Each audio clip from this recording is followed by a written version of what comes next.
Muy buenos días a todos y a todos los que nos están escuchando y siguiendo, en particularmente a nuestros amigos de Argentina, de Brasil, de Chile y Uruguay. Sean todos muy bienvenidos a este conversatorio web denominado Envases y Economía Circular, una mirada desde Latinoamérica. Quiero saludar y agradecer esta iniciativa de la empresa Tetra Pak y de Co-Creando Conciencia por el desarrollo de este conversatorio.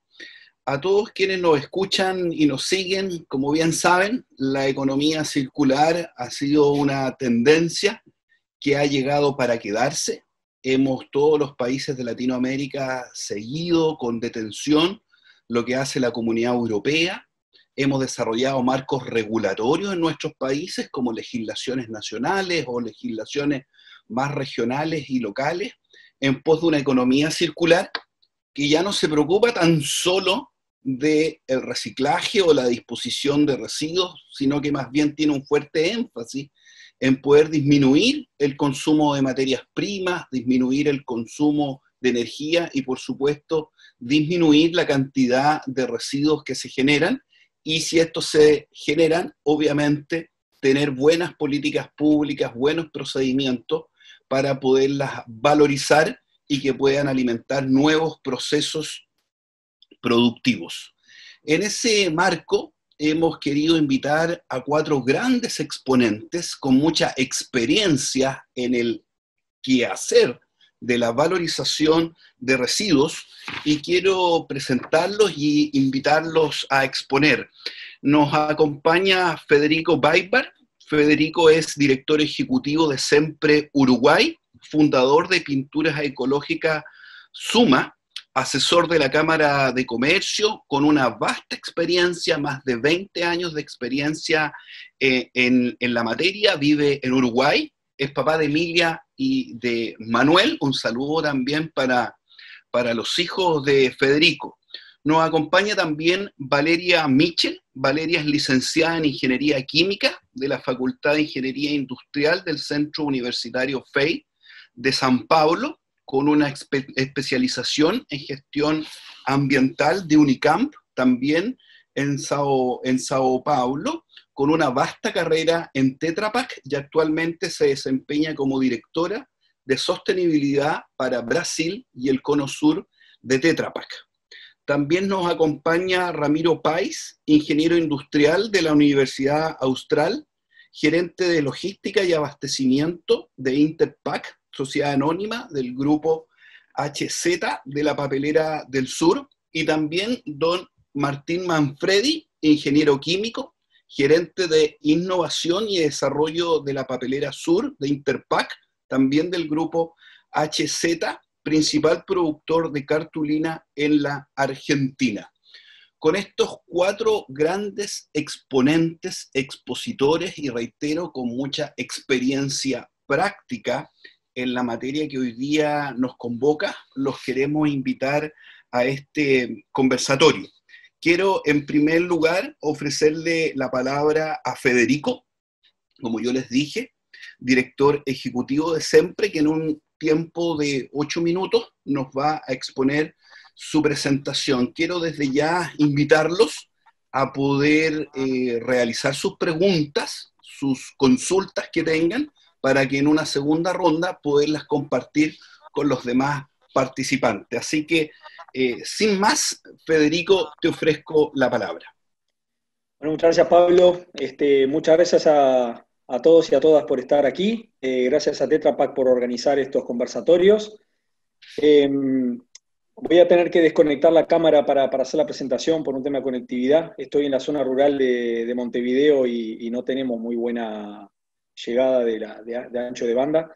Me alegro, como pocas veces, ser el primero, porque mi mensaje no va a ser muy alentador, o capaz no muy alentador no sea la palabra, pero va a ser un poco un baño de realidad de lo que estamos viviendo en Uruguay con una nueva ley de residuos, que en sus inicios pretendía derogar la ley de envases, y ahí hubo mucha agitación del sector de envasado.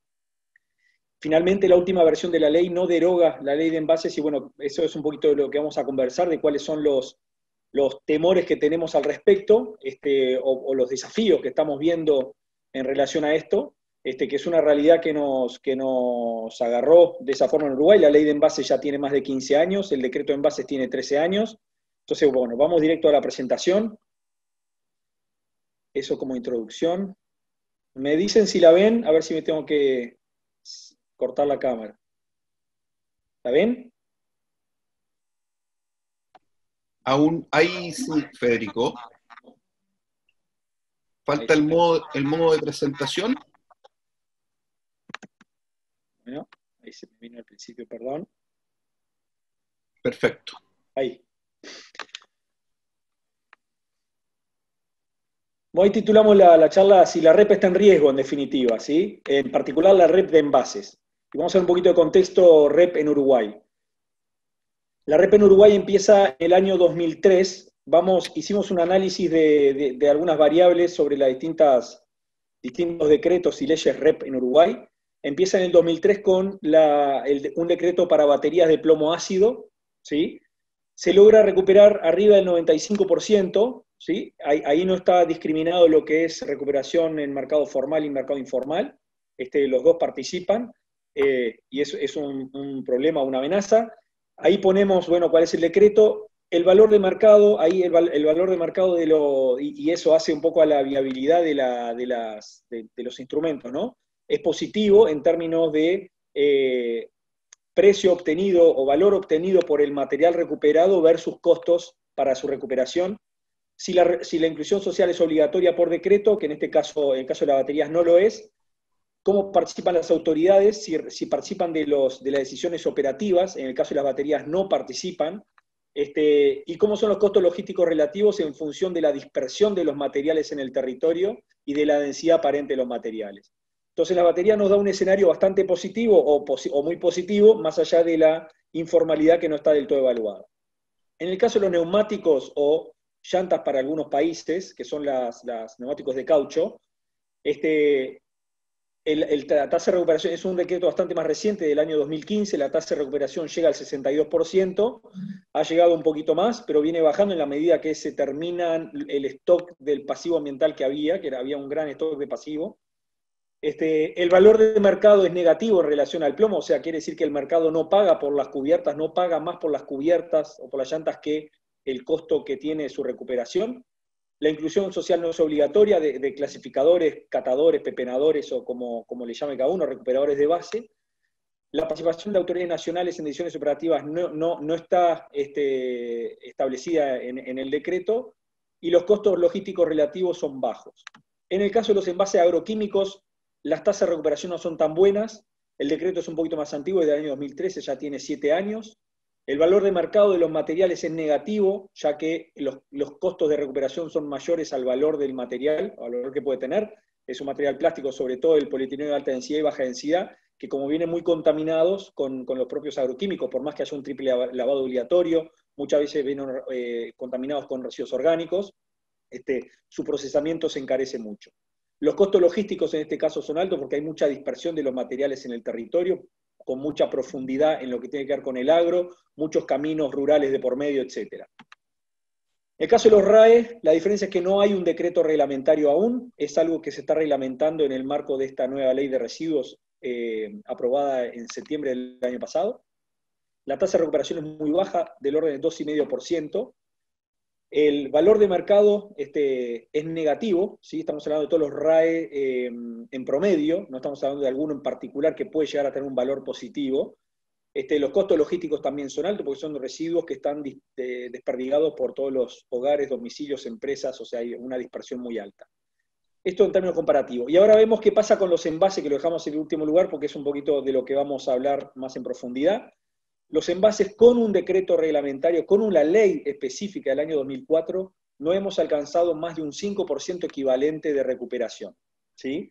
El valor de mercado obviamente es positivo, la diferencia con los demás, es negativo, perdón, la diferencia con los demás decretos es que la inclusión social es obligatoria, ¿sí? Ahí está fuertemente prescrito dispuesto en la ley y en la reglamentación, que tiene que hacerse con la inclusión social de clasificadores, La participación de autoridades nacionales en decisiones operativas también existe, son varios convenios que rigen a nivel de cada departamento. Los departamentos para nosotros son el segundo nivel de gobierno, vienen a ser provincias o estados para ustedes, ¿sí? Entonces participan los estados o departamentos, participa la Dirección de Medio Ambiente, participa el Ministerio de Desarrollo Social y participa la industria con su fideicomiso de envases. Eso forman comisiones de seguimiento que toman decisiones operativas. Y eso es en parte lo que nosotros entendemos como siempre, que ha sido una de las patas débiles del modelo, en la medida que no hay roles claramente definidos y todos forman parte de esa comisión con el mismo nivel de decisiones operativas en esas instancias. Los costos logísticos entendemos que son muy altos, un poquito más que los demás, porque es un material aún menos denso que todos los demás que hemos mencionado. ¿Tá? ¿Qué pasa? Por eso mismo, por tener una ley, o sea, la consecuencia de tener una ley de envase del año 2005, un decreto reglamentario del 2017, estamos hablando de 15 años, 16 años de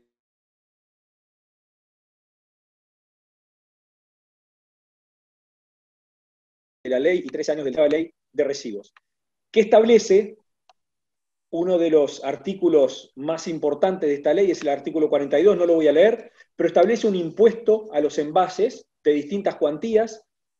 Para la primera enajenación, quiere decir los envases puestos en el mercado por industrias que producen los envases, del orden de los $1.100 por toneladas de envases puestos en el mercado. Después hay otros bienes que tienen otras alícuotas de 180% del valor del envase en caso de bandejas y cajas descartables, el film plástico del orden del 20% de su valor, vajilla, utensilios de mesa del orden del 180%, 180%. Estamos hablando que son valores máximos, ¿sí? No son los valores ya dispuestos. La determinación final de los valores va a ser del Poder Ejecutivo, ¿sí? Va a ser del Ministerio del Ambiente recientemente creado. Va a ser el que defina al final de cuentas los porcentajes efectivos de esos impuestos. En el caso de los 180% son impuestos de disuasión, son impuestos de una especie de prohibición o de disuasión del uso de esos materiales, ¿sí? Que son los impuestos que está viendo en Europa, que están apareciendo en España, en Gran Bretaña, que ya están implementados en Noruega, que son impuestos para desestimular el uso o para estimular la migración hacia otros materiales. En el caso del literal A, que hace referencia a esos aproximadamente $1.100, son 10 unidades indexadas uruguayas por kilogramos, $1.100 por toneladas, es un impuesto para financiar los planes de gestión de residuos y de recuperación de envases, ¿sí? Son nociones o intenciones distintas. ¿Tá? Vamos a los efectos de esto. En primer lugar, entendemos que es difícil de conciliar sistemas REP con un impuesto destinado a la valorización de residuos, con un impuesto destinado a la gestión de residuos.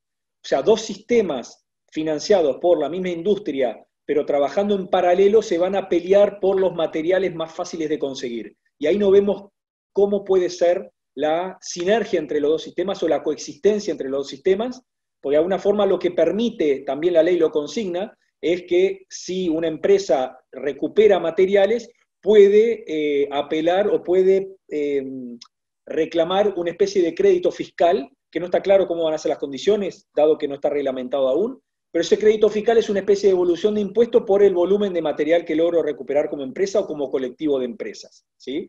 Entonces, de vuelta, si hay un sistema financiado por el impuesto independiente de las empresas, y las empresas tienen sus propios sistemas de recuperación, es difícil ahí, en nuestra opinión, conciliar ambos sistemas, o van a entrar en pelea por los materiales más fáciles de conseguir en primer lugar. Y también el riesgo del crédito fiscal es que se nos cuele material desde otros países en la medida que se pueda aspirar a una evolución de un valor relativamente alto en relación a los precios de materiales que hay en la región. El otro problema es que, yendo un poquito al core de este conversatorio, la economía circular de los envases comienza en el diseño de los mismos, ¿sí? Y sacar de la órbita de las empresas las decisiones vinculadas a los envases, porque va a haber un tercero, que es el Estado, haciéndose cargo de la recuperación de esos materiales, es limitar o, de alguna forma, desestimular la posibilidad de integrar, la posibilidad de integrar las cadenas de valor donde los materiales de desecho pueden reintegrarse a las cadenas de valor, ya sea de mi propia organización o cadenas de valor paralelas, ¿sí? Es cierto que esto tampoco lo está logrando bien la REP, y la REP por sí sola no está logrando estimular de manera adecuada el ecodiseño por sí sola, ¿no? O sea, que hay otros instrumentos necesarios. Obviamente toda la movida en torno a la economía circular es fundamental, la entendemos esencial, pero también vemos que los plazos o los tiempos que tenemos son mucho más cortos de las tecnologías o las iniciativas interesantes que están apareciendo, ¿no? Los desafíos, para terminar, porque ya se me está terminando el tiempo, primero que nada es necesario demostrar capacidades reales de recuperación y valorización de material. Tenemos que llegar a resultados contundentes, ¿sí? En términos de tasas de recuperación.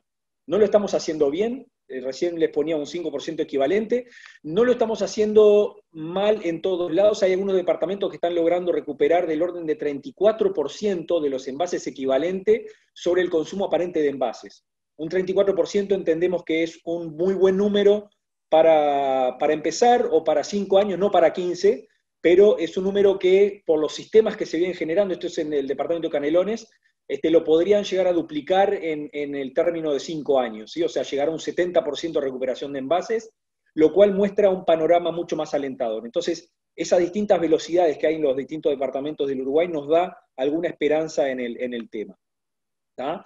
Es importante esos resultados para ganar confianza en todos los eslabones de los sistemas, desde los ciudadanos hasta el Estado, ¿sí? ¿Y por qué ganar la confianza del Estado? Para, de alguna forma, intentar desactivar o desacelerar ese impulso por colocar un sistema paralelo en base a un impuesto. La red necesita escalar en las cadenas de valor para encontrar soluciones para la valorización. Eso es que tradicionalmente estamos trabajando en la red con la recuperación de materiales en plantas de clasificación, manejadas por cooperativas, y de alguna forma vemos los resultados de los fardos, de la cantidad de material que estamos recuperando, pero no logramos el valor agregado necesario quizás para esos fardos. En Europa lo que está pasando es que lo que nos vienen diciendo de manera informal es que hay tasas de recuperación muy altas en plantas de clasificación, pero no está logrando integrar o colocar en el mercado los materiales reciclables, o no por lo menos el equivalente a las tasas de recuperación en plantas de clasificación. Entonces es importante trabajar, y eso lo hemos hablado mucho con Horacio de Tetra Pak Argentina-Uruguay, trabajar hacia arriba en las cadenas para que la industria del reciclaje se fortalezca y de alguna forma recupere o tome esos materiales que se recuperan en las plantas de clasificación. Y bueno, en ese mismo sentido es necesario dialogar de manera más cercana con la industria del reciclaje. ¿Por qué no asociarse con la industria del reciclaje? Es un modelo que los japoneses sugieren o en el que están trabajando, que el generador del problema o del envase o del material se asocie con la solución al final de la cadena. Después lo que pasa entre medio será resorte de las industrias junto con las intendencias, con los municipios, pero de alguna forma para que se reabsorban los materiales en nuestras propias cadenas de valor o se reabsorban en otras cadenas de valor. Una con la que venimos trabajando, o por lo menos con fuertes intenciones de trabajar, es con la industria de la construcción, porque la escala que maneja la industria de la construcción es varias veces mayor a la escala de los envases, con lo cual podemos encontrar ahí un socio bien interesante.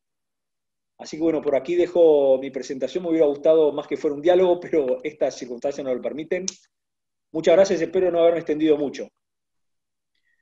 Muchas gracias a ti, Federico. Perfecto el tiempo. Interesantísima presentación. Uruguay tiene una experiencia regulatoria, claro, con sus características, genera incentivos y desincentivos, pero quiero rescatar lo que tú decías, que la economía circular viene desde el diseño del envase, desde el ecodiseño, y ahí Tetra Pak tiene mucha experiencia, y con eso quiero presentar a Valeria Mitchell, ofrecerle la palabra. Valeria es directora de sustentabilidad de Tetra Pak para Brasil y el Cono Sur. Así que, Valeria, te ofrezco la palabra.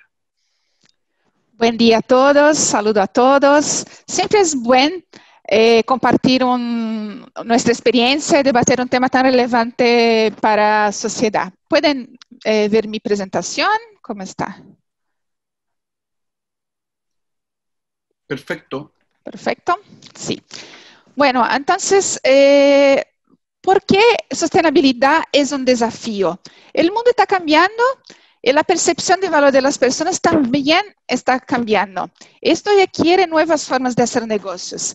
estos nuevos modelos tienen que ser más sostenibles, tienen que considerar sostenibilidad. Es esto que Tetra Pak hace. Hace más de 20 años, Tetra Pak viene trabajando sostenibilidad como un pilar estratégico. Esto también se refleja en la promesa de nuestra marca de proteger los alimentos, proteger las personas y proteger el futuro. Pero en práctica, ¿cómo se convierte una estrategia en realidad? Esto hacemos con apoyo de varias herramientas. Una de ellas, el análisis de ciclo de vida de nuestros envases. ¿Por qué? Porque de esta manera podemos comprender cuáles son las oportunidades que tenemos en cada etapa de nuestra cadena de valor. Hoy voy a hablar un poco más específicamente de la parte post-consumo, pero Tetra Pak tiene programas y metas agresivas en todas las etapas de nuestro ciclo de vida. Un ejemplo práctico, tenemos un compromiso de hasta 2030 que todas nuestras fábricas utilizan energía renovable en sus operaciones. El año pasado, en 2019, ya alcanzamos 69% de esta meta. Una otra meta también involucrada con esta sostenibilidad, economía circular de baja en carbono. Tenemos un compromiso de neutralizar hasta 2030 toda emisión de nuestras fábricas en todo el mundo y hasta 2050 neutralizar estas emisiones en toda nuestra cadena de valor. Entonces, hay muchos ejemplos prácticos de cómo trabajar también economía circular, no solo en la parte de reciclabilidad, pero también en nuestras operaciones. Pero como comenté, voy a hablar hoy un poco más de reciclaje en postconsumo, que es un nuevo comienzo para los envases. Primeramente, nuestros envases son totalmente reciclables. Son prioritariamente hechos con papel, con cartón. Después de la recolección, la separación, son encaminados principalmente para industrias papeleras, donde a través de un proceso de pulpeo se separa la celulosa del polialuminio, transformando en nuevos productos reciclados. O también hay otras tecnologías como un prensado térmico de todo el envase, transformando en placas que después se pueden transformar en muebles o mismo en tejas. Reciclaje entonces no es tecnología, ya no es un súper desafío para los envases Tetra Pak, pero hay muchos otros seguramente. Como aumentar la conciencia del consumidor, promover recolección, nuevas oportunidades de negocios, oportunidades de valorar más los productos reciclados. Pero estos desafíos no son iguales en los distintos países de Latinoamérica. Por ejemplo, en el caso de Brasil, tenemos una cadena desarrollada de reciclaje, pero necesitamos un aumento en la conciencia de los consumidores para separar los materiales para recolección. Ya en Argentina tenemos también una cadena bien establecida de reciclaje, pero en algunas regiones del país aún necesitamos trabajar un poco mejor la parte de recolección. Ya en caso de Chile, aún necesitamos impulsionar más el desarrollo local de capacidad de recicladora. Entonces las realidades son diferentes, pero algo que es común a todos los países. Productos finales de la reciclaje tienen que tener valor agregado. Esto ayuda a toda la cadena. Esto también es una de las cosas que trabajamos fuertemente. Para que tengan una idea, en América tenemos alianza con cerca de 70 recicladores para reciclaje en postconsumo de nuestros envases, sean papeleras, sean transformadores de plástico. Acá una mirada un poco más específica para Cono Sur. Pueden ver que todos los países de Cono Sur de alguna manera ya tienen empezado esta cadena recicladora. Argentina especialmente tiene una cadena más desarrollada. En este mapa, solo Paraguay que no está apareciendo como identificado un reciclador, pero tenemos un proyecto caminando y hasta el final de año tendremos también un reciclador en Paraguay. Entonces las cosas caminan, pero tenemos que adaptar nuestra estrategia a realidades de cada mercado para poder caminar y avanzar con la reciclaje y la economía circular. Pero no basta reciclar. Como decían, diseño del envase es importante. Tenemos que caminar el desarrollo de nuestro portafolio de una manera que también tenga esta evolución. Y tenemos diferentes frentes para lograr este resultado. La primera es asegurar un portafolio ambientalmente preferido. Dentro de esta prioridad de envases renovables, la mejor parte de nuestro envase ya es cartón, que es una fuente renovable, pero ya empezamos el cambio de plástico de origen fósil por un plástico de origen renovable proveniente de caña de azúcar. Este es un proceso que camina y estamos aumentando gradativamente este cambio. Otro punto también son las aberturas sustentables, que faciliten la reciclaje, como tapas ancladas, como alternativas no desmontables, todo esto para facilitar el proceso de reciclaje. Y adicionalmente, asegurar también la circularidad de este portafolio. ¿Cómo? A través de la inclusión de contenido reciclado, tanto en los envases primarios, secundarios, como en materiales adicionales, pero también rever el diseño del envase para que sea aún más fácil do que ya es hoy reciclar los envases Tetra Pak. Tenemos muchas frentes de trabajo y una inversión grande en portafolio para que tengamos este envase más sostenible. ¿Cómo va a ser este envase sostenible del futuro? Aún no sé, pero lo que puedo decir es que Tetra Pak va a tener este envase. Y finalizando, hay una ruta clara de cómo caminamos para buscar este envase del futuro. No voy a entrar en detalles ahora por cuenta del tiempo, pero esto está disponible en nuestro relatorio de sostenibilidad. Los próximos pasos en corto plazo de cómo estamos caminando en la evolución de nuestro portafolio. En mi último slide, una conclusión de que el consumidor tiene el poder para promover este cambio. Cada uno de nosotros podemos en el momento de la compra opinar por decidir, elegir envases que sean más sostenibles, de empresas que sean más responsables. El consumidor puede contribuir mucho con este proceso. Las realidades son diferentes de cada uno de los países y hay que adaptarse a esas realidades diferentes. Análisis de ciclo de vida es una herramienta poderosa que nos ayuda a ser más certeros en las estrategias, en los proyectos que desarrollamos. Economía circular es un tema complejo y más amplio do que simplesmente reciclaje, como ya comentaron. Y hay como trabajar de otras maneras la economía circular, garantizando también resultados. Y por último, la relevancia de la asociatividad, para que se logre realmente esta economía circular baja en carbono.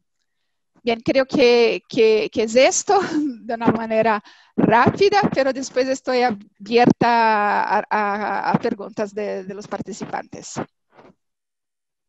Muchas gracias, Valeria, por tu presentación. Interesante de cómo las empresas también captan y se adaptan a estas nuevas realidades, probablemente empujada por lo que deciden finalmente los consumidores. Yo quiero ofrecerle la palabra a Ramiro Páez y a Martín Manfredi, quienes son respectivamente el gerente de logística y abastecimiento de la papelera del sur y el gerente de innovación y desarrollo de la papelera.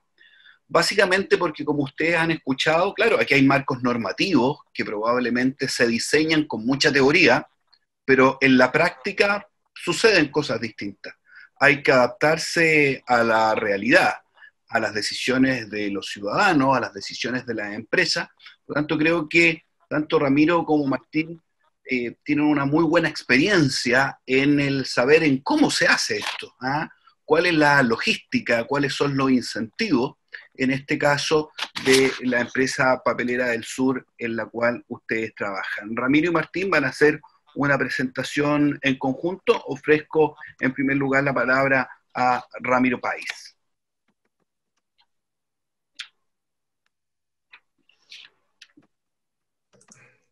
Buen día, muchas gracias, Pablo. ¿Se ve la presentación? Perfecto. Bueno, como dijo Pablo, mi nombre es Ramiro Páez, yo soy el responsable de la logística y del abastecimiento principalmente de fibras primarias y secundarias de Papelera del Sur. Voy a dar una breve introducción a lo que es Papelera del Sur. Papelera del Sur es una planta, una fábrica que fabrica cartulina, que fue incorporada en el grupo HZ dentro de Interpack en el año 1973. Se especializa en la producción de cartulina estucada, cuyo fin es la materia prima para la industria gráfica para la fabricación de envases de alta calidad de impresión. Desde su incorporación, su capacidad escaló desde 6.000 toneladas a unas 100.000 toneladas año, con distintas inversiones a lo largo del tiempo. Lo positivo y bueno en cuanto a este tema de la economía circular es que la cartulina estucada es un material triplemente ecológico, ya que es reciclable, es biodegradable y está producido a partir de papel reciclado. Su composición es aproximada, que Martín después va a entrar en detalle, un 80% de papeles reciclados. Y a su vez, medioambientalmente, tenemos la certificación de la cadena de custodia FSC, cadena de custodia PEF y ISO 9001. En lo que respecta al contexto del país, el contexto local, Papelera del Sur es el único productor de cartulinas estucadas y fue el que impuso el uso de cartulinas estucadas en la industria gráfica. A través de los años ha abastecido hasta el 70% del mercado local y tiene ya 50 años de experiencia en el uso de estas fibras recuperadas secundarias. A su máxima capacidad tiene una capacidad de consumir 80.000 toneladas de fibras recicladas. Lo que voy a hacer acá es seguir un poco el hilo de lo que venía comentando Valeria. Nosotros acá tenemos un breve flujo de nuestros insumos. Tenemos lo que es el bosque certificado, como les comenté, FSC y PEF, que llega a nuestras materias primas vírgenes, que es alrededor de un 10-15% de fibra corta blanqueada. Tenemos otro 10-15% de materiales que no son fibrosos, que son los que se usan para lo que es las salsas de impresión, el estuco, y tenemos el resto, que es un aproximado 80% de materias primas recicladas, compuestas mayoritariamente por un 60% de cartón corrugado marrón, un 15% de papel de diario, papel periódico, envases larga vida en menor porcentaje, y lo que en Uruguay y Chile llaman blanco 1, blanco 2, lo que nosotros llamamos planilla y obra, para lo que es la capa blanca donde se aplica la salsa, donde es para la impresión. Con esas materias primas nosotros fabricamos lo que es la cartulina va a la industria gráfica, de los envases, de la industria gráfica va al comercio, y del comercio al domicilio. De esos 3 puntos, los recicladores, los acopiadores colectan esas fibras, además de las que mencioné anteriormente, y cierran el flujo. Nosotros en la producción nuestra de Papelera del Sur tenemos los desperdicios de pulpeo, que son los lodos. Los lodos se llevan en domos con otros materiales para generar biogás, lo que sirve de combustible para la combustión, para la generación de energía. Y por el otro lado, como comentaba Valeria, el consumo de envases larga vida, donde nosotros utilizamos la fibra del envase y el polialuminio se abastece a fabricantes de chapas fibroplásticas. Para entrar un poquito en detalle en lo que es los envases larga vida de Tetra Pak, nosotros pueden visualizar ahí los fardos de envases larga vida de Tetra Pak. El envase no puede superar el tamaño de una hoja 4 para que el proceso de separación de lo que es la fibra y el polialuminio sea eficiente. Se pulpea y sale como un residuo el polialuminio, un desperdicio del pulpeo. Ese desperdicio se vuelve a compactar, como pueden ver ahí en la foto, se genera ese tipo de chapas fibroplásticas, y ahí abajo hay un ejemplo de un depósito donde está aplicado el 100% de esas fibras fibroplásticas.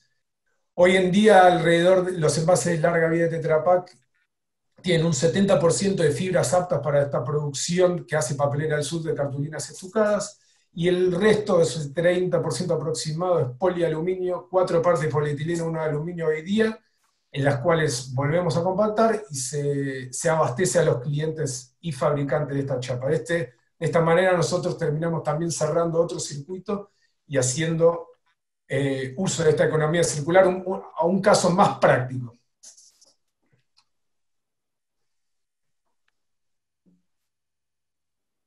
paso la palabra a mi compañero Martín. Buenos días a todos, disculpen. Bueno, yo soy Martín y estoy a cargo del Departamento de Desarrollo e Innovación de Papelera del Sur. Voy a entrar un poquito explicar rápidamente lo que nosotros hacemos actualmente. Nuestro producto principal son productos de cartulinas estucadas de muy buena calidad y en el contexto latinoamericanos. Si bien Ramiro decía que somos los únicos productores de cartulina en el país, también podemos decir con cierto orgullo que somos los únicos productores de cartulina a partir de reciclados en todo el cono latinoamericano. Prácticamente desde México, que se pueden encontrar un par de papeleras como las nuestras, nosotros tenemos un fuerte foco hacia el uso de fibra reciclada desde la concepción de la empresa, ¿no? Se podrá ver que en Latinoamérica nosotros competimos con cartulinas que prácticamente más del 80% fibras vírgenes, muy poco o nada de fibras recuperadas. Nuestro objetivo es estar por encima del 80-85% fibras recuperadas. Pues, Ramiro, la siguiente, por favor.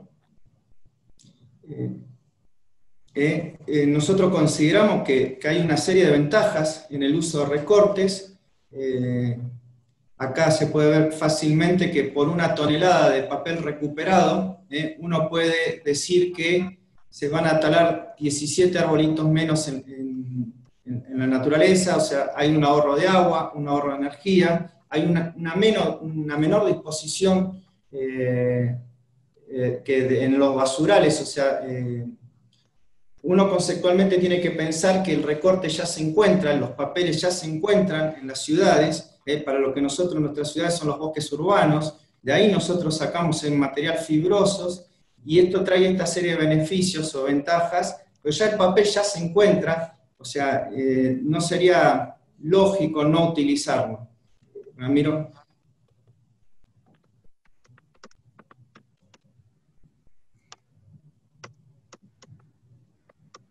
Desde los últimos tiempos nosotros estamos buscando incrementar el uso de reciclados y buscar algunas alternativas a lo que son nuestros productos ya consolidados, como son las cartulinas estucadas, y hemos estado este último año, desarrollando cartulinas que podemos decir que hoy hemos conseguido tener cartulinas con 100% del material fibroso que la compone de origen recuperado. También hemos explorado otros mercados, como ser el cartón white top, que se usa mucho en el recubrimiento de cajas de alto valor agregado, también con 100% de material fibroso recuperado, cartones livianos, pesados, para cajas de supermercados, esos productos también con 100% del material fibroso recuperado. Como mencionaba Ramiro, acá usamos mucho cartón, en gran parte de la proporción, diarios, productos de envase de larga vida, planillas, folleterías. También hemos desarrollado un cartón blanco, este sí tiene fibras vírgenes, pero en su composición la dominante siguen siendo las fibras recuperadas. Y bueno, tenemos una serie de cartones que son aptos para impresiones offset, flexos, con resistencia a barreras al agua, barreras al aceite, a las grasas. Podemos decir que podemos competir fácilmente con cartulinas que son a base de 100% fibras vírgenes. Este año nos hemos enfrentado a un desafío, como la mayoría entenderá, tanto económico como en la circunstancia que nos está haciendo vivir el tema del COVID. La empresa se venía trabajando muchos años atrás con metodologías ágiles, son metodologías de trabajo Scrum, basada en una mejora continua, se alentó mucho al desarrollo de equipos, o sea, no hay una estructura piramidal, sino es una estructura más chata, donde los equipos son los que ante una problemática deciden los pasos a seguir. Se trabajó también en conjunto con los clientes, priorizando la satisfacción, que ellos puedan ver el valor agregado de lo que nosotros hacemos. Bueno, y con un fuerte foco al uso de fibras celulósicas de origen recuperado. Podemos decir con cierto grado de orgullo que todo eso que hemos implementado hace un par de años atrás tuvo su prueba de fuego este año y con resultados bastante positivos para la empresa. El desafío de Papelera del Sur lo fue y lo sigue siendo y será aprovechar al máximo el potencial de los bosques urbanos. El objeto es convertir esas fibras recuperadas en algún valor, un bien útil para la comunidad. Ese siempre fue nuestro lema, incentivando a las sociedades al reciclaje de estos tipos de papeles, con una fuerte mirada siempre a producir productos sustentables, optimizando en cada etapa del proceso, desde la obtención de recortes en la calle, la producción y los rezagos que generemos, darle también un valor agregado, como lo mencionaba Ramiro claramente en transparencias anteriores. Bueno, yo muchas gracias, le agradezco a todos y estoy dispuesto a contestar cualquier tipo de preguntas, y también nos pueden visitar en la página web o podemos dejar los contactos de correo electrónico por si alguien quiere interiorizarse más al respecto de lo que nosotros hacemos. Muchas gracias a ustedes, a Martín, a Ramiro, por su presentación interesantísima de cómo estos marcos regulatorios y cómo la economía circular influye en las materias primas, en cómo se generan estos productos que uno, claro, conoce el envase final. Quiero agradecer a los más de 360 participantes que nos siguen en este momento en línea, lo que demuestra el creciente interés en nuestros países latinoamericanos en los temas de economía circular. Muchos participantes de Ecuador, de México, de Colombia, José Alejandro Martínez de Colombia, Mario Oviedo de Ecuador en particular, muchas gracias por acompañarnos, también de Chile. Quiero recoger algunas preguntas que ustedes han hecho en nuestro panel. Quiero comenzar con Federico. Federico, en su exposición nos mostró cómo en Uruguay la inclusión social en envase, en particular en la cadena de valorización, de recolección, era una obligación. ¿Cómo lo ves más del punto de vista de la asociatividad para empujar al reciclaje? Creemos bien, nosotros... Perdón, terminaste, perdón, te corté. Federico, no, te comentaba que... Te escuché, Pablo.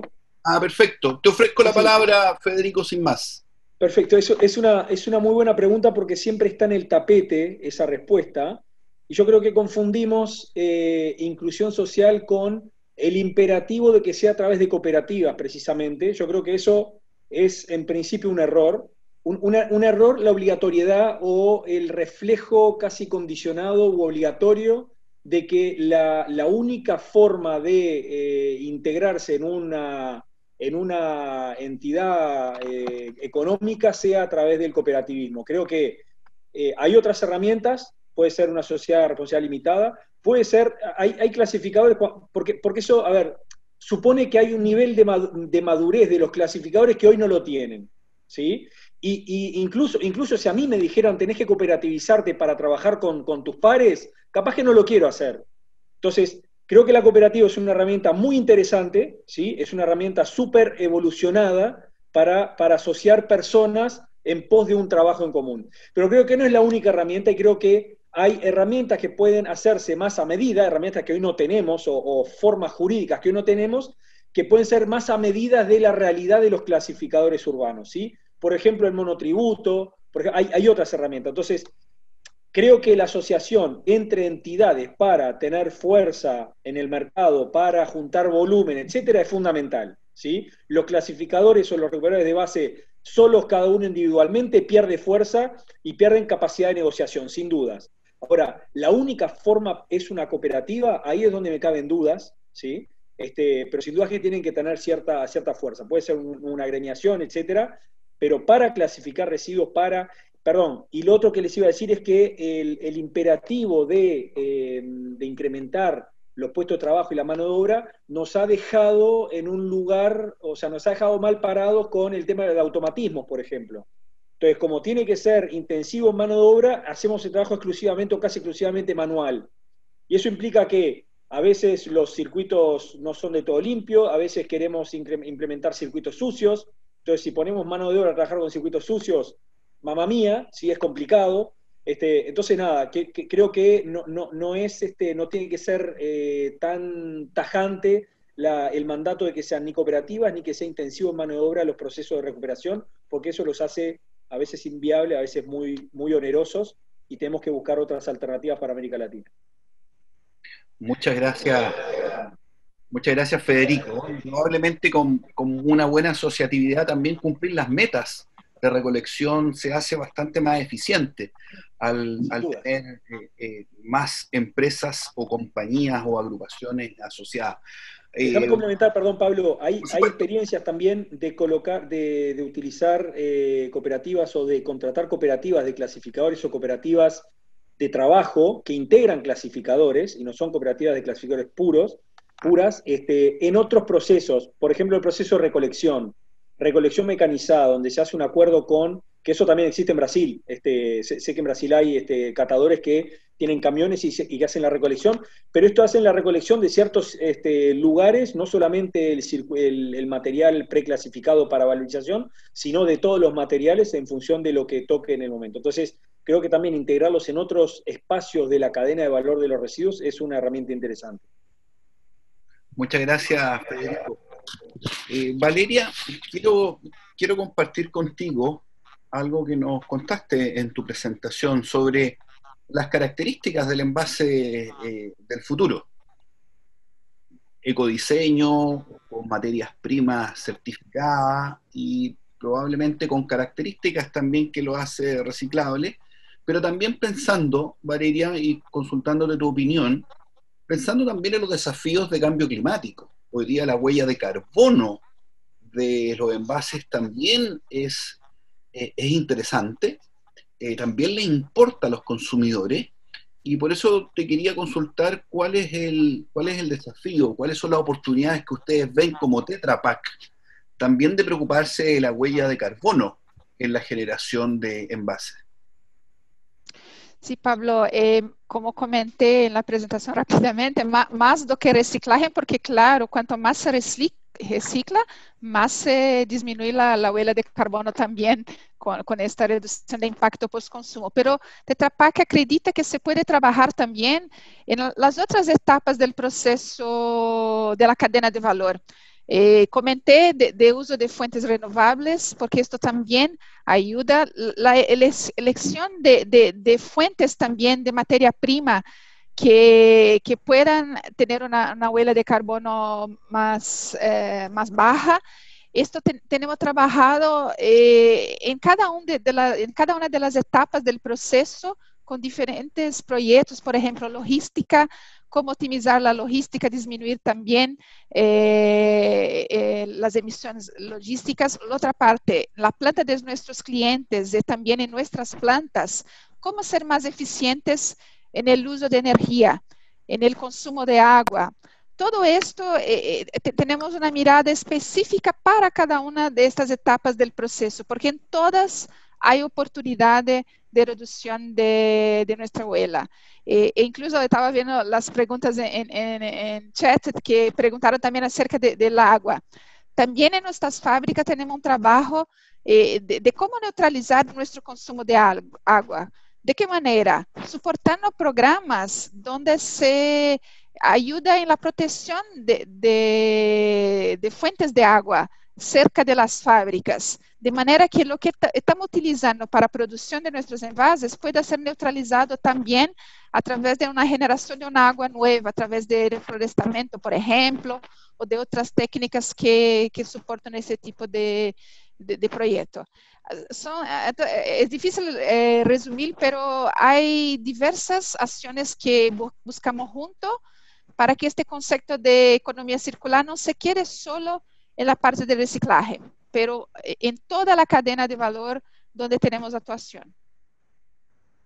Muchas gracias, Valeria. Quiero recoger una pregunta de Carlos Naranjo, que está en el chat, para Ramiro y o para Martín. Y Carlos pregunta, entiendo que el cultivo de papel usa bosques maderables en monocultivos. ¿Cómo aseguran que se conserve la biodiversidad de especies como aves y mamíferos en monocultivos? Ustedes también nos contaron que eran bosques certificados, así que le ofrezco la palabra a Ramiro o a Martín. Yo lo que les puedo decir al respecto es que nosotros tenemos un fuerte foco a utilizar recortes. Nuestros bosques, el 80-85% son los bosques urbanos, donde recolectamos gran parte de nuestro material fibroso. En cuanto a los bosques naturales, nosotros lo que somos es usuarios, o sea, nosotros compramos un 15 o 10% de fibras y le solicitamos a cada uno de los proveedores es la certificación, como mencionaba Ramiro en algunas transparencias, que tienen las cadenas de custodia PEF o FSC. Nosotros compramos ese material con esa cadena de custodia. La cadena de custodia es lo que avala lo que usted está preguntando, avala que esas maderas tampoco se usó trabajo negro, mano de obra, no dentro de los marcos legales. O sea, todo eso está referido en las normas tanto PEF como FSC, que son las que nos ofrecen los proveedores de madera, ¿no? Y nosotros podemos regular y controlar esa cadena y llevarla a nuestra planta y de nuestra planta a la góndola. Cada estuche que produce Papelera del Sur tiene el código, ya sea FSC o PEF, según lo requiera el cliente. Muchas gracias. Ramiro, ¿algo que agregar? No, básicamente es lo que menciona Martín. Nosotros sabemos que ese 10-15% bajo cadena de custodia está regulado y certificado, entonces sabemos que es algo que estamos abasteciéndonos bajo control. No compramos fibras que no estén bajo la certificación. Pablo, ¿me permite un comentario? Porque este tema creo que es súper importante, porque estas certificaciones que ellos comentaron son muy importantes y el consumidor tiene que reconocer esto en los envases, por ejemplo, no son envases, pero cualquier producto de origen florestal. Se tiene esta certificación, está con la protección de la biodiversidad, de todo que está involucrado, no solo reflorestamiento, pero todo el sistema que está involucrado en la producción de este cartón o de este producto. Es súper importante que el consumidor conozca un poco mejor, reconozca esto en los productos que está comprando. Muchas gracias, Valeria, porque efectivamente si ustedes nos acompañan en el chat, hay muchas consultas vinculadas a cómo se obtiene la materia prima y los eventuales impactos de extraer esa materia prima. Pero quiero yo en esta segunda etapa de consulta hablarles y consultar y recoger observaciones en un tiempo post pandemia. El 2020 va a ser un año muy recordado como un punto de inflexión y probablemente, Federico, post pandemia te quería consultar los patrones de consumo de los consumidores van a cambiar. Entonces, te quiero consultar por tu aproximación desde Sempre Uruguay, teniendo una regulación, pero teniendo en evidencia esta pandemia y estos cambios de patrones de consumo, ¿cómo crees tú que va a ser a futuro, en los próximos años, teniendo en cuenta la pandemia que estamos viviendo? Bien.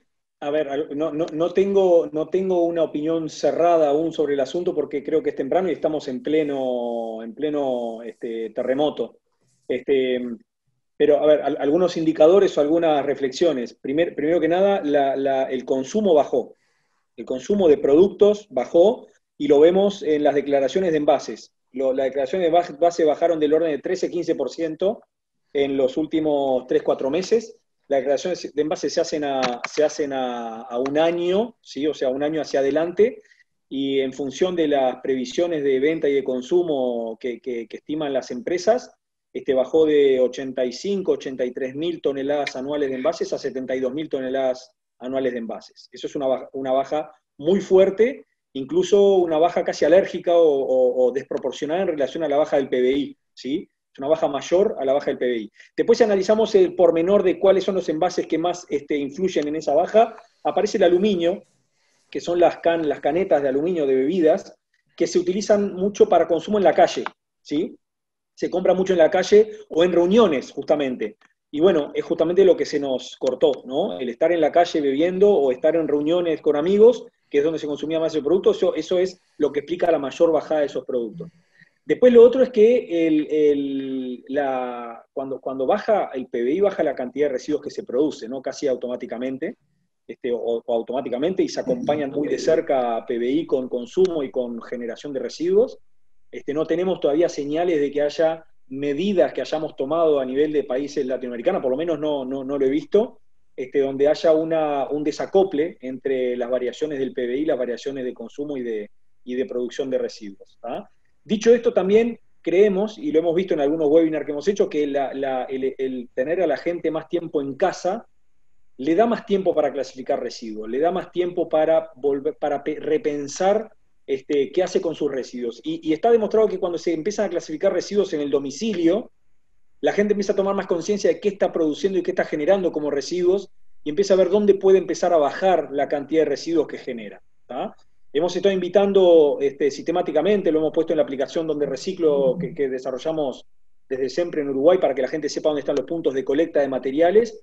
Ponemos algunos tips de qué se puede hacer en casa, y uno de los tips es, vamos a meternos con los orgánicos, ¿sí? En la medida que nos metemos con los orgánicos, que podemos hacer compostaje domiciliario, no solamente reducimos mucho la cantidad de residuos que producimos o que llevamos a disposición final o que llevamos a los contenedores, y en Latinoamérica puede ser entre el 30 y el 60%, según qué voy a poner en la compostera, sino que además voy a limpiar las otras corrientes. Las otras corrientes no van a estar comprometidas con el orgánico y van a ser más fácil de recuperar, ya sea en plantas automatizadas, que también fue un aprendizaje. Las plantas manuales no son a prueba de pandemias o a prueba de virus, y sí lo son las plantas automatizadas, que a nivel global han continuado con su trabajo a pesar de la pandemia y han suspendido los procesos más manuales, ¿no? Esos son algunos tips que hemos notado, que hemos visto en esta situación. No tengo mensajes más optimistas del hombre nuevo o de cambios más radicales que esos. No, perfecto. Perfecto. Valeria, en la misma lógica, yo a modo personal creo que los envases Tetra Pak tienen dos grandes características. Uno, que son más livianos para el transporte, y segundo, aseguran mucho la inocuidad alimentaria. ¿Cree usted como Tetra Pak que es parte del envase del futuro las características que yo menciono? ¿Cómo lo ven ustedes desde Tetra Pak? Sí, Pablo, creo que esa es una discusión importante. ¿Cuál es el papel del envase? El envase posibilita a distribución de acceso a alimento para regiones donde no es posible, donde las personas no tendrían acceso a alimentos. Entonces, el envase tiene un papel importante, pero claro, tenemos que garantizar la distribución de alimentos con un envase que no impacte o que tenga el menor impacto posible para el medio ambiente. Entonces, buscar envases que sean más fácil de reciclar, que sean, cuando digo más fácil de reciclar, ¿por qué? En caso de nuestro envase, por ejemplo, en el futuro imaginamos que cada vez más se pueda reciclar un envase Tetra Pak en un flujo de cartón, que sería menos etapas de procesamiento. Esto facilita el proceso, facilita la clasificación, facilita toda esta cadena. Entonces, trabajamos en esto, disminuir peso, aumentar el contenido reciclable, por ejemplo. ¿Por qué contenido reciclable es algo interesante? Porque esto también ayuda en el proceso de reciclaje en postconsumo. Si la industria demanda más material reciclable para incluir en sus envases, esto va a fomentar también la cadena de reciclaje. Entonces, sí, son cosas que consideramos, todo para que sea fácil el proceso de reciclaje, el proceso de clasificación de los envases. Perfecto. Valeria, no la quiero dejar pasar. Iván Urbina nos pregunta por el modelo japonés que tú mencionaste. Si nos puedes compartir en breve a qué te refieres. ¿Modelo japonés? ¿Sí? Iván Urbina nos consulta, lo vamos a dejar pendiente. Quiero decirle... No, pero la única cosa que puedo decir acerca de Japón es que ellos, porque tal vez ella esté imaginando, porque las tasas de reciclaje en la separación de material en Japón son bastante efectivas. Esto tiene un link fuerte con la concientización de la población y también con un otro punto que tenemos discutido mucho, que son incentivos fiscales para la cadena de reciclaje. En Japón, las empresas que invierten en reciclaje o que tienen productos más sostenibles, tienen incentivos fiscales. Esto apoya mucho este proceso. Entonces, son diferencias culturales de realidades de otros países, porque siempre las personas comparan, ¿por qué en Europa es así, en Latinoamérica no es igual? La cultura es diferente, la realidad es diferente. Tenemos un tema social también que hay que ser enderezado y que no puede ser desconsiderado. Entonces, son realidades diferentes y que traen más resultados en algunos países más do que en otros. Muchas gracias, Valeria. Debo también informar que por el número de preguntas, probablemente muchas van a quedar sin respuesta y algunas que son muy específicas, y las pueden enviar a info@paiscircular.cl para que puedan ser respondidas después. Yo quiero preguntarle a Ramiro y a Martín, desde el punto de vista de la experiencia de Papelera del Sur Argentina, ¿qué oportunidades de innovación ven ustedes o que esté desarrollando la empresa también post pandemia?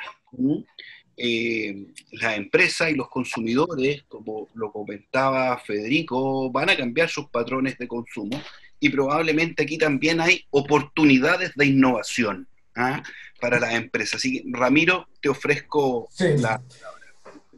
Me sentí muy identificado con lo que mencionaba Federico, porque la verdad que el efecto pandemia hizo que personalmente yo me aplique el tema del compostaje doméstico, y eso fue forzado por la pandemia. Y eso, bueno, eso es muy importante, lo que es la generación doméstica, que principalmente en Argentina hay un muy buen trabajo para hacer a nivel doméstico. Obviamente, con la experiencia que tengo yo de lo que es el reciclaje en distintos puntos en Estados Unidos, Uruguay, Chile, depende mucho también de la parte municipal, de los costos municipales que quiera hacer en cuanto a la recolección, porque si la recolección doméstica hace lo suyo, pero la recolección municipal mezcla todo, se termina perdiendo toda la cultura que se quiere implementar, que está forzando esta pandemia. A su vez también está entrando mucho más fuerte este concepto de economía circular y reciclaje en la gente, en el usuario, y eso es recontra positivo, y eso también está generando que estas cooperativas, que también mencionaba Federico, o centros de reciclaje también empiezan a tener un protagonismo mucho más alto, y de esa manera nosotros poder sí lograr que nuestra cartulina aumente ese porcentaje de fibras recicladas y no baje, ¿no? Martín. Sí, nosotros como papelera, nosotros siempre estamos muy abocados a ver nuevos negocios, nuevas oportunidades, desplazar, por ejemplo, los plásticos, las bandejitas de plástico, bombillas de plástico, vasos. Estamos siempre tratando de pensar a ver cómo podemos sustituir ciertos materiales, porque nuestra concepción es ir buscando esas fuentes o nichos potenciales y maximizar el uso de los recursos fibrosos recuperados. Tenemos mucha experiencia en diferentes tipos de materiales recuperados y como Valeria dice, o sea, es importante el reciclaje completo, integral del estuche, y a darle valor agregado a cada etapa de la recuperación. Y nosotros hemos trabajado junto con la gente de Tetra Pak. Yo, si no mal recuerdo, ya del 98 estamos trabajando con ellos, muy focalizado tanto en la recolección como en el repulpeado, reprocesamiento del material fibroso, separando el aluminio para hacer otro producto.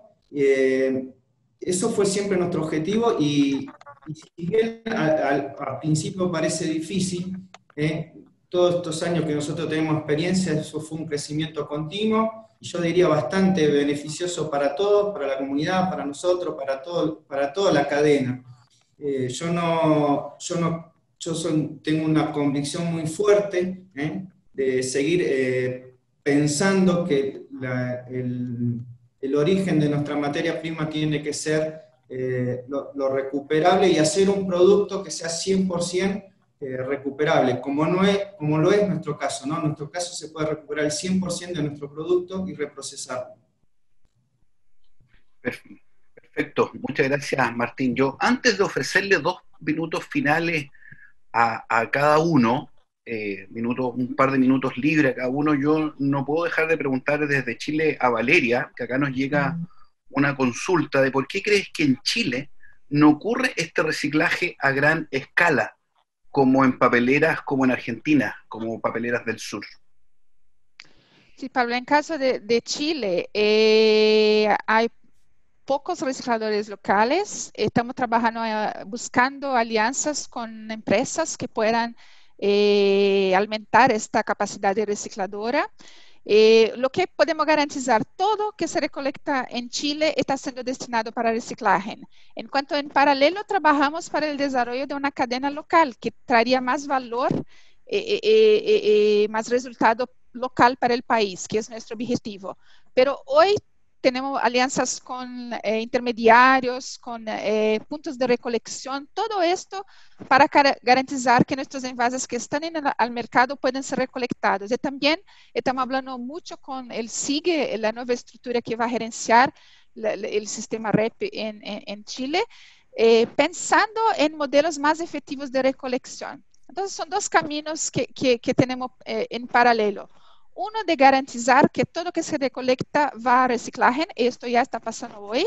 En paralelo, buscar alianzas con empresas pequeñas, medias, grandes, no importa, con aquellas que vean valor en los envases Tetra Pak, como ocurre en Argentina, como ocurre en Paraguay, como ocurre en Brasil. Estamos en un proceso de desarrollo. Muchas gracias, Valeria. Lo que sí pasa en todos los países es que el tiempo corre igual de rápido. Yo quiero agradecer esta importante concurrencia a escuchar a los invitados del día de hoy, y quiero, comenzando con Federico, ofrecerle unos 2 minutos de reflexión final de este conversatorio que, reitero, ha tenido presencia de buena parte de los países latinoamericanos, de Colombia, Ecuador, Brasil, Argentina, Chile, porque hay un alto interés en estas temáticas. Federico, te ofrezco la palabra. Bien, muchas gracias, Pablo, y bueno, antes que nada agradecerles de vuelta la invitación y a toda la gente que estuvo escuchando. Estuve respondiendo en el Q&A un montón de preguntas y algunas quedan ahí todavía en el aire.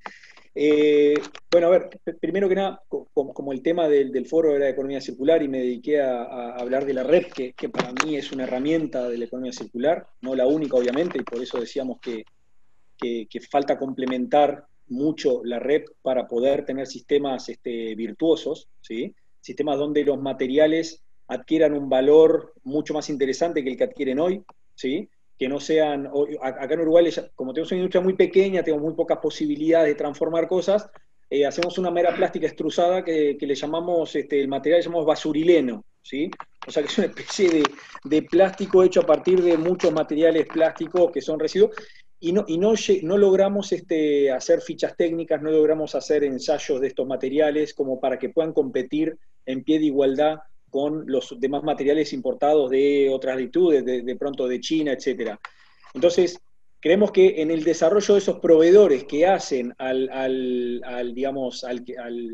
las obligaciones, ley mediante, decreto mediante, REP mediante, economía circular mediante, de las empresas que ponen envases en el mercado, creemos que el fortalecimiento de esa cadena de valor puede ser una herramienta, un elemento muy interesante para reincorporar realmente en volúmenes que por lo menos equiparen el flujo de envases al flujo de materiales que tenemos que volver a colocar en el mercado, ¿sí? Ahí obviamente que hay también disposiciones legales necesarias que tienen que ver con las compras públicas sustentables, que tienen que ver con el incentivo al uso de nuevos materiales, porque no tiene ningún tipo de exención tributaria, o sea, apenas ahora nos estamos metiendo en algunas exenciones tributarias, por ejemplo, para el compostaje, para el compost y ese tipo de productos a nivel industrial, pero hay mucho trabajo para hacer para integrar esas cadenas, para cerrar esos loops, ¿sí? y que estén mucho más en diálogo las empresas productoras con la solución que pueden aportar las empresas de reciclaje. Ese es un poquito el mensaje, que hay mucho trabajo para hacer, pero de vuelta, no tenemos mucho tiempo para andar ese camino. Muchas gracias, siempre Uruguay. Ramiro, de Papeleras del Sur, te ofrezco un par de minutos para tu reflexión final. Sí, gracias, Pablo. No, básicamente que, bueno, desde ya muchas gracias a todos, Tetra Pak, a los participantes, Pablo también, a País Circular. Los invito a todos los oyentes al que todavía no está muy empapado en el tema de la economía circular, con el acceso a la información que hay hoy, es algo muy interesante a nivel doméstico, arrancar por uno mismo y después llevarlo inclusive a su negocio. Hay un mundo por delante para desarrollar y conocer. Soy un gran fomentador de que esto no sea una moda y que sea un camino de ida, un viaje de ida, lo que es la economía circular.